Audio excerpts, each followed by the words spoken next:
Now, what's going to happen is when we get to the offensive line, this is where it's gonna get a little bit murky because Taylor Decker could potentially retire.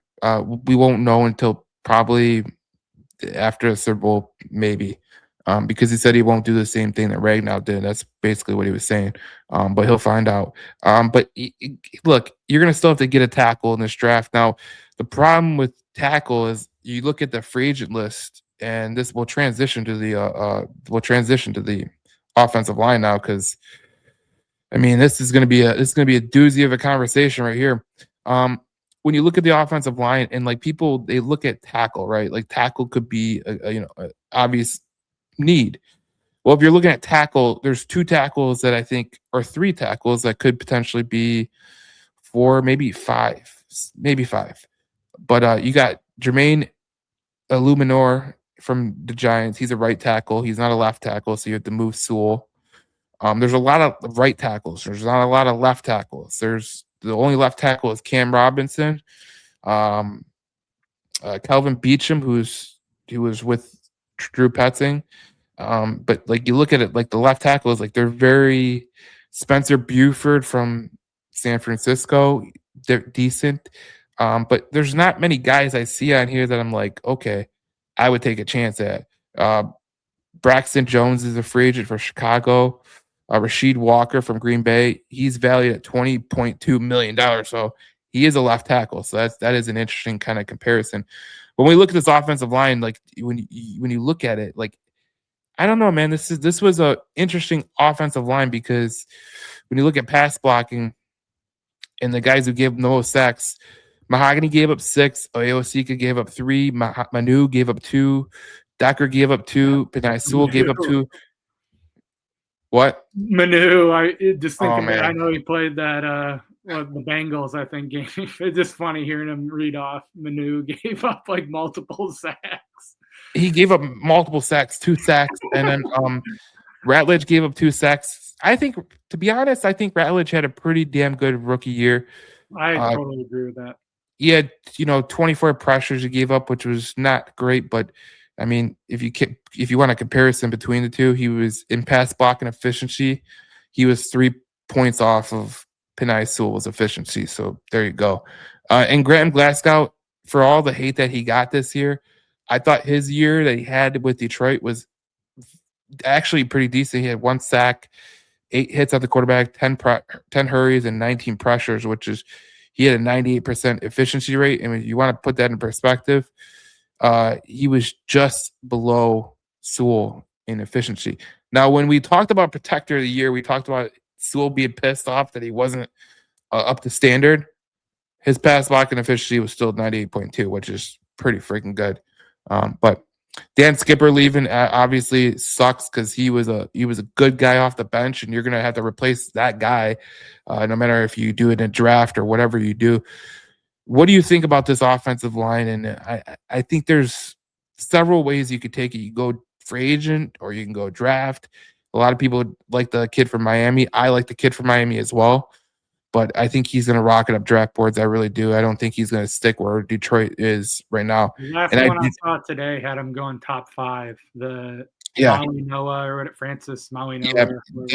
that kid's such a freak. And Probably when he my goes favorite player in the draft, but I when don't see him getting there. when he goes to the combine, he's gonna absolutely he's gonna obliterate it. He's such a freak athlete. He's kind of like Sewell in a way, but I don't know, man. I look at like even when I did this fake mock draft for Pro Football Focus, like right now, the Jets picked Manoa over the Lions at pick 16. So when I look at offensive tackle, you got let me take the tight ends out of here. You got Spencer Fano, is that his name?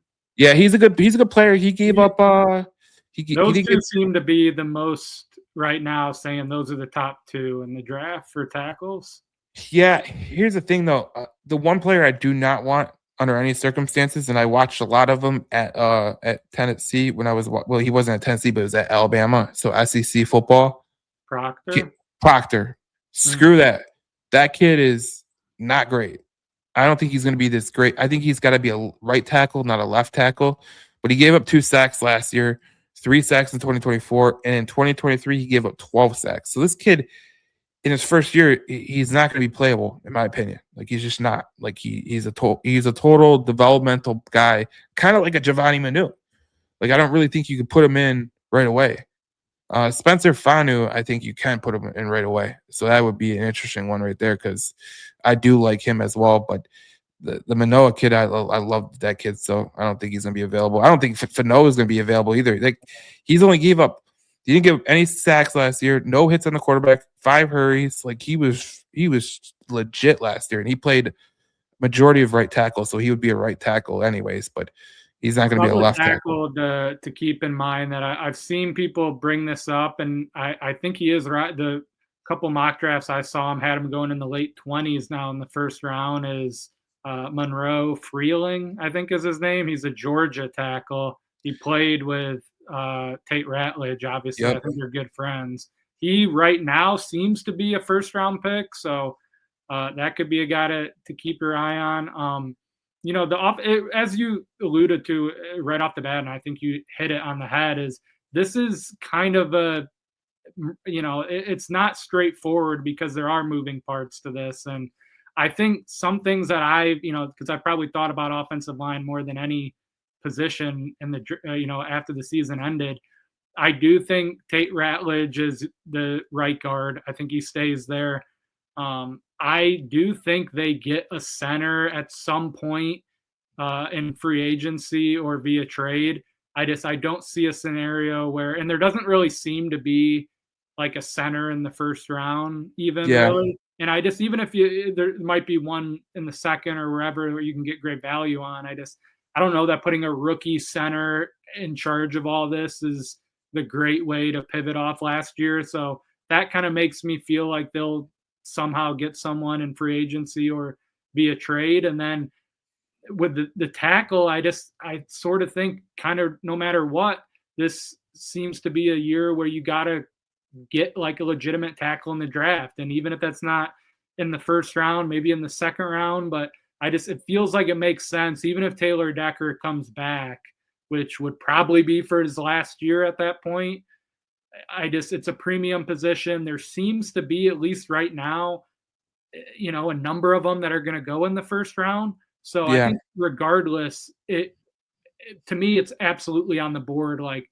almost no matter what, of almost a 50-50 or better shot that you're going to go offensive tackle or maybe defensive line. Like that's kind of how I feel about it right now in the first round. But I just feel like tackle is a position that with Taylor Decker's days clearly numbered, like I said, like probably 1 year at most, it seems like it could line up this year it makes sense to take one there in the first round.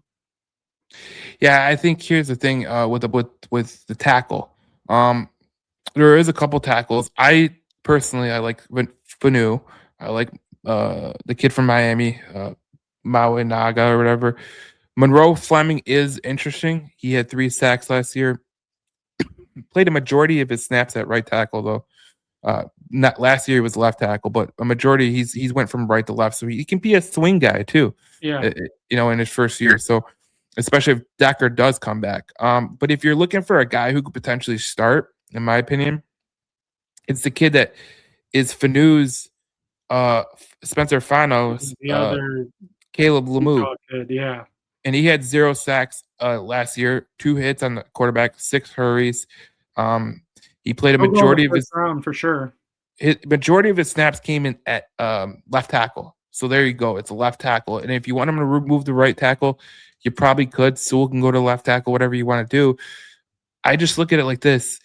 I look at tackle in free agency and I say, okay, there's one thing about tackle in free agency. There's a ton of guys that are available. Like Illuminor would be someone I'd be interested in, maybe. A guy like but he's a right tackle. The only left tackle would be Rasheed Walker, and he's going to get paid a boatload. And when you take it over, that had the gun thing with did you see that? Yeah, which I know it's like it really was nothing, but it's just kind of funny that it was a gun thing with a Packers guy. It honestly might hurt him a little bit in free agency. For sure, but it might get him re-signed by the Green Bay Packers, to be honest.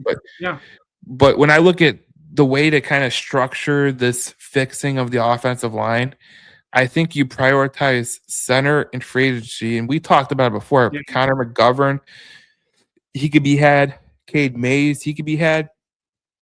They'd be cheaper options than like a Tyler Linderbaum because Tyler Linderbaum's going to go for a lot, yeah, a lot. You could go for Sean Ryan, which is Green Bay's center. Um, there's a lot of ways you could take this. Like there is good centers available in free agency, but like you said, when you look at the draft and the centers that are going to be available, the best center on the board per PFF was Connor Liu and Jake Slaughter, and neither one of them is I don't really think you could put a center in the start week one. Um, to be honest, I don't think you could yeah. do that, I especially if just you have because I look at it like this: you might have to replace Mahogany. You might yeah. just have to replace Mahogany, and he's had such a bad year. Like it's on the table. Like you really could say we might have to do it. Maybe you call up Kevin Zeitler and you say we're gonna pack this center and maybe a rookie with Kevin Zeitler and Tate Ratledge. That would be actually a pretty good idea. Um, Joe Batonio is a free agent. There's some guards that are available that Wyatt Teller, I think, too, from the Browns. Wyatt Teller's available. You have guys like Zion Johnson, but he's going to get a boatload. But there's a lot of guys that are available for free agency Yeah. uh, and at the guard position. So even though people are looking at tackle, here's what you might have. You might get the kid from Penn State who is a guard and you might put him in there. You might prioritize left tackle in free agency, tackle in free agency, because this kid, Ione from Penn State, Mm-hmm. 0 sacks allowed in the Big Ten, 0 hits on the quarterback, 4 hurries. That was with a bunch of crap happening. He played left guard, so you could keep Tate Ratledge at right guard and move him to left guard. I think that could be a thing, especially. Honestly, I'm on board with that. I wouldn't be my first favorite thing to happen, but if they did that, I'd be. You're basically telling me you're locking up your left guard situation. Now Right you guard have situation. guys like, as you just mentioned, Mahogany and like Frazier, and there's a couple of guys that I think are probably NFL like 53 man roster guys, but Yeah, now you have them as like really good depth and guys that can still like battle to compete on their roster and compete for a job somewhere. So yeah, uh, I like the left guard from Penn State quite a bit. I think he's going to be a high end player in the. I know it's whatever, it's a projection, but projecting it out, if that like I think that option is realistic. Um, I just think from you know, and Brad Holmes doesn't really think of it like this all the time, but like tackle is a premium position in the NFL, and hmm I don't really see them like shelling out some big deal for a free agent tackle. That's not like really none of those guys that are going to be available are going to be like that like tier one type level.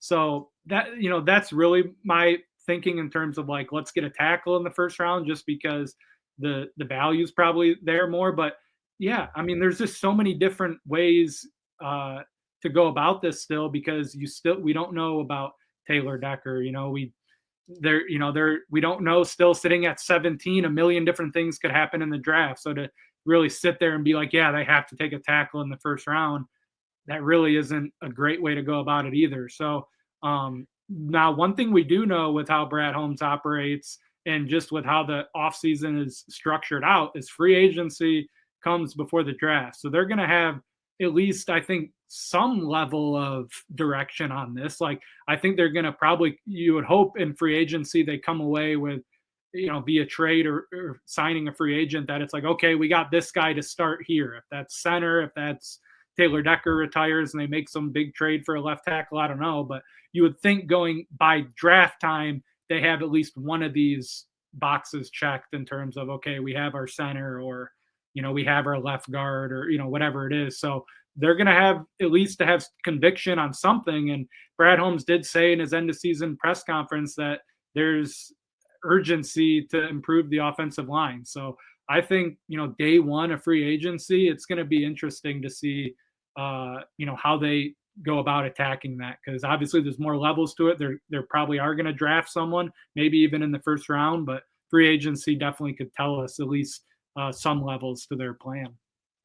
Yeah, I look at a guy like okay, if you want to be technical, you can move Sewell to the left side because I think left side, the left I think that's at tackle, least on the table, honestly. I don't right? think that's crazy at this point. Because when you look at right tackles, Jermaine Luminor, it was ranked the 16th best tackle in football. He gave up 19 pressures, 4 sacks, whatever, but that had more to do with Jameis Winston. That was when he was in. Braden Smith was top 25. He only gave 1 sack this year, and he was pretty good in the run game too. There's a lot of ways you can go about this. You can't see what I try to tell people is you really can't go. We're going to draft all offensive linemen because you do need defensive linemen. You do need to fill your roster. So there's a lot of picks they can go and get. I mean, like I said, they can go the guard route, which would be pretty smart because you lock up your guards for a while. If you get a center in the middle, that could lock up, if you get a center like Connor McGovern, that gives you a little bit of time to go Right. find a center. If you went out and got, let's just hypothetical, you get Connor McGovern and then you take the Penn State guy, like you now have your middle, like that was basically the pressure up the middle and how much of a disaster left guard and center was. You now have your center, you have Tate Ratledge locked in at right guard, and you have your left guard of the future and the Penn State guy, and you have some pretty good insurance in Mahogany, who's started basically Frazier, for yes, the last few years, yeah. and Miles Frazier. So you would at least come out of that with your entire middle solidified, with Panay at one of the tackle spots, and then however you wanted to go about attacking the other tackle spot. But that right there is like, get a center in free agency or trade, and then you get the guard. I mean, it's really not a bad option because you're totally solidifying the middle of your offensive line. And I don't know if it's just me, maybe, but I feel like the guard position is, especially that interior for Jared Goff, is probably the biggest point of emphasis in my opinion. Because you look at the 4 teams that were in the NFC Championship, the AFC Championship, they were all top 4 in interior pressure. So you want to avoid that because that's a killer. I don't care who you are. I don't care who your quarterback is. Interior pressure blows. Josh Allen, Lamar Jackson, Joe Burrow, even Tom Brady has talked about it. He talked about it on the broadcast Sunday. He goes, the worst pressure you could have as a quarterback is interior pressure. It's exactly what he said. And when you look at the Lions offensive line, if they wanted to go to guard route, they could. I think that would be smart. Any way you go about it, you're gonna make the team better. Because I think some good like high end player. Like if you can get a guard that you think is going to be like an elite player, like that's great value in the middle of the first round. And if Taylor Decker is here a year and you maybe like you draft a late tackle, like I was thinking of like a guy late in the draft who potentially could be a guy that you'd be like, okay, I don't think he's a starter right away, in my opinion, but like a kid like I'll give you an example. The kid from Oregon, his name is what is his name? Isaiah World. You could potentially put him, in the 3rd round. Maybe you go get him. He's a left tackle. He by trade. He played right tackle too. So there's lots of ways you can go about it, but you just have to kind of do it the right way. And I think the interior is the problem for this team. If Taylor Decker stays and he has another year like he had, I could deal with it. But that interior pressure was the worst. That first of all, Mahogany was unacceptable, bad. It was just bad, like terrible. Yeah. And for a guy like Tate Ratledge, who, let's be honest, Tate Ratledge is a rookie, and we could say Chris Mahogany is technically a rookie, but Mahogany gave up 6 sacks and 27 pressures. 27 played like a third of the season or whatever he did, and he played 11 games. Okay, it was more than I thought, but still, yeah. So that 11 games and you give up 27 pressures. No, I'm not all about that. So yeah, they got doesn't have a locked in spot whatsoever. That's the way I feel, and I look at we look at the guards in free agency, we look at the guards in the draft. Like I mentioned, the kid from Penn State, Iona. Somewhat honestly, and now the way you're talking about it, like at minimum, some vet will come here on like a cheap deal to start for the Lions and be a huge upgrade over Mahogany. Like I feel like one of those guys would do that. And that's kind of more or less what they did with Kevin Zeitler. Like, let's get a guy who we know is a proven good player. He's not going to cost us an insane amount, and he wants to come to a winner. And especially at that time, an offensive line that had like a crazy, amazing reputation. And guard is a position that is you can find guys. Tackle is a premium for a reason. It's harder to find those standout guys at that position. I think there are going to be guard upgrades, so they want to do that in free agency and spend the money on guard or on center and tackle, or spend the draft capital on a tackle in the first round and go out and get a guy at center in free agency. It's going to be interesting because as I said earlier, Brad Holmes did make it a point to say that they want to improve the offensive line, and so it's going to be very curious and interesting to see what, especially in free agency, because that's really only a little over a month away.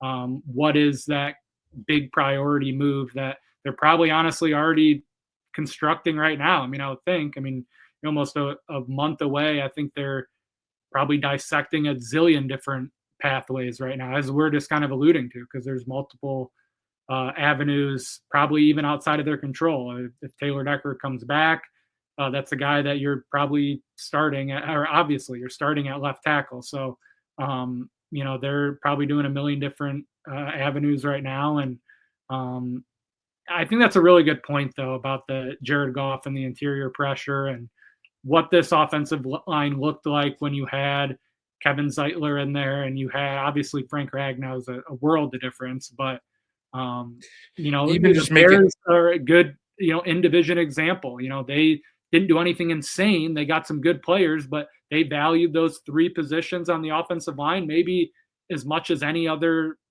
part of their roster, and I yes. think it paid dividends in a big way for them this year.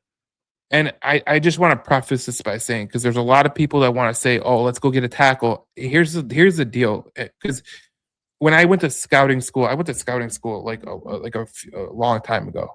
So I got a little bit of experience. I wanted to be a scout. That's what I wanted to be.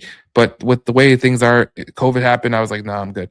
But every NFL team, when they go through the process of the draft, right? They go, "Okay, this probability of these guys hitting is this." So like quarterbacks is always low, okay? Running Yeah, backs is always by the high. way, you've been bringing some great points with the actual expectations, and people had this expectation that it's like, oh my god, we didn't get 5 starters. Like, what the heck is our GM doing in this draft class? Well, the average, I think I researched it, but the average amount of starters is like it could go from 30 to 50. That's average starters in the NFL draft in the first year. And but every team in the NFL, they have a process of probability. Like if you have a halfback running back and you have wide receivers, right? They're usually a higher probability to hit in terms of this guy could be really good and he could start for us. Offensive tackle is one of the lowest in the whole draft. It's next to quarterback. Like there's 32 teams in the league, and I can guarantee you 15 of them say they have a good tackle situation, and 15 of them are like, or 17 are saying, "I hate our tackle situation. We really got to upgrade." But how? Like, how do we upgrade? Because it's like the lowest probability next to quarterback. I mean, you got defensive end that has a high probability, linebacker has a high probability, corner has a high probability because there's so many of them.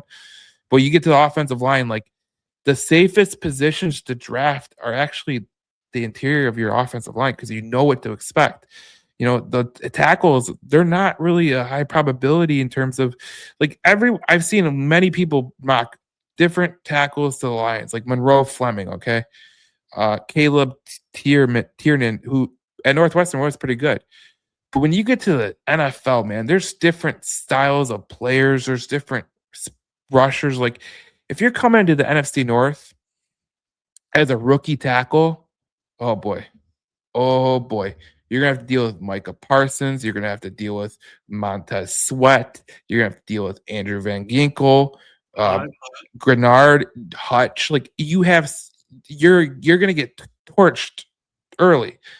And it's just like, does this guy have a high probability of being a good player? That's kind of what they kind of decipher. And I remember there was one thing I took out of it when he was saying, when the teacher who was he was a GM for, actually he's a GM of the Tampa Bay Buccaneers. He was an instructor.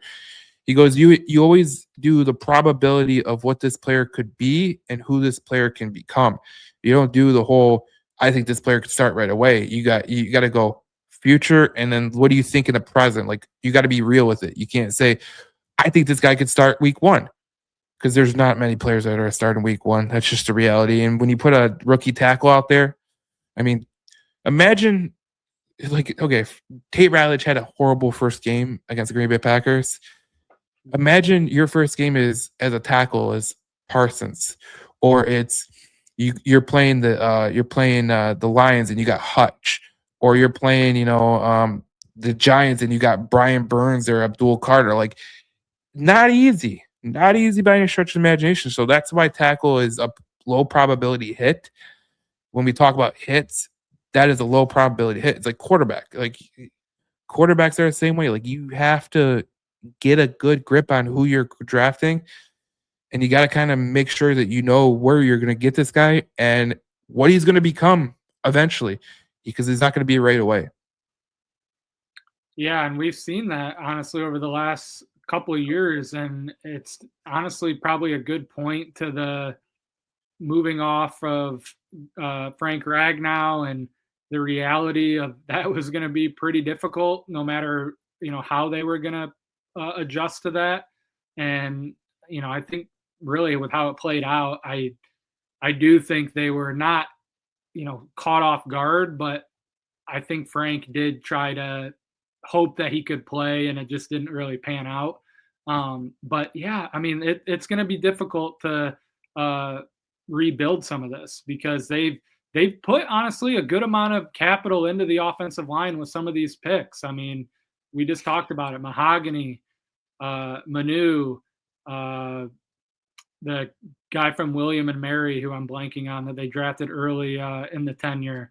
Colby Sorsdal. Yeah, Colby Sorsdal. Yeah, like Miles Frazier, they just drafted. Some of these guys we still don't know on, but it takes, to your point, it takes time to develop some of these guys, because I'm not counting out, even I might be one of the last one on the boat, but even someone like Giovanni Manu, like, I just compare it to Jordan Mailata, who it took basically halfway through year 3 for him to latch on as a starter.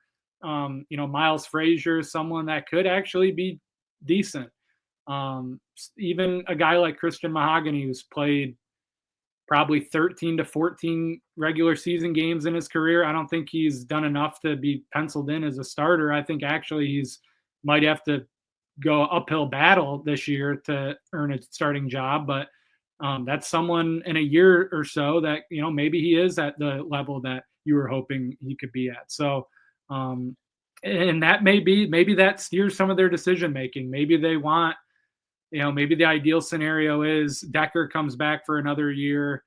They solidify the interior of the offensive line, and then, they still either draft a tackle or, get one in free agent. You're probably, honestly, in that situation, you probably look to draft a tackle like in the second round, or maybe you get a third round pick through trades or whatever. But you bring up a pretty good point with tackle is not going to be some given of, even if they draft someone in the first round, that they're going to play right away and that they're going to be good right away. So their analysis and scouting and all of this is, they're going to have to find the combination that they think gives them the best floor and the best ceiling. That's got to be a part of it.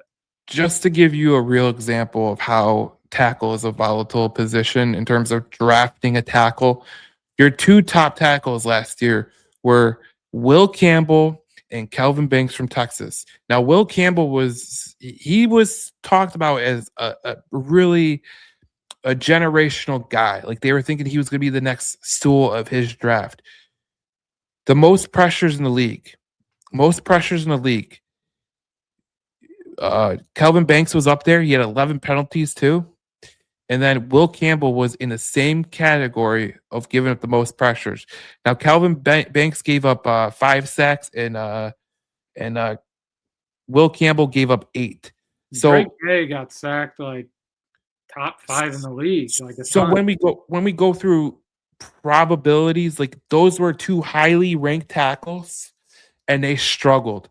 They really, really struggled a lot. And the guy who was actually the best of the bunch, and I'm trying to see where he ranked in terms of pressures and everything, and I don't think he played that much last year, was Banks, the kid from Commanders. I don't know how much he played, but uh, I don't see him on a stat sheet, so that's kind of a scary sight. But that was, I mean, not Banks. What was the kid's name?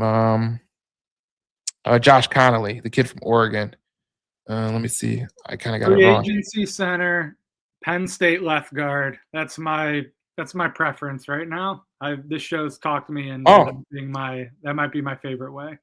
3 tackles in the first round, all give the most pressures. There you go. There's your stat of the day. Like it's not, and I always Probably tell would people, happen again, honestly, with some of these guys, like the I Georgia guy. Like if he goes in the late first round, like that guy yes, probably will struggle for that's the first why half of his career or that's first why half when of the season at least. that's why when people say we're gonna get starters in the draft, I laugh. And there's a lot of dumb content creators out there who are saying this guy's he's a first round pick, he's a starter right away. What? Like you're really gonna say that about this guy? Like I hear so many people say, "Oh, this guy's quality depth, bro." He's projected as a 5th to 6th round pick. He better be quality depth, or he's gonna get cut. Like, that's just the reality. Like these people, like they live in a like a this world of, oh, he's got great arm length. Like everything that comes out of the combine, he's got great arm length. It's like, Every single pick is going to be compared to a Hall of Famer at that position. yeah, I mean, when you draft a guy, again, it comes back to probabilities and how this guy is going to do it, and that's how these front offices do it. They don't do it like, well, the good ones, the bad ones, they'll be like, screw it, we need a tackle. It was kind of like when Bob Quinn needed a tight end. He's like, Ebron, let's go.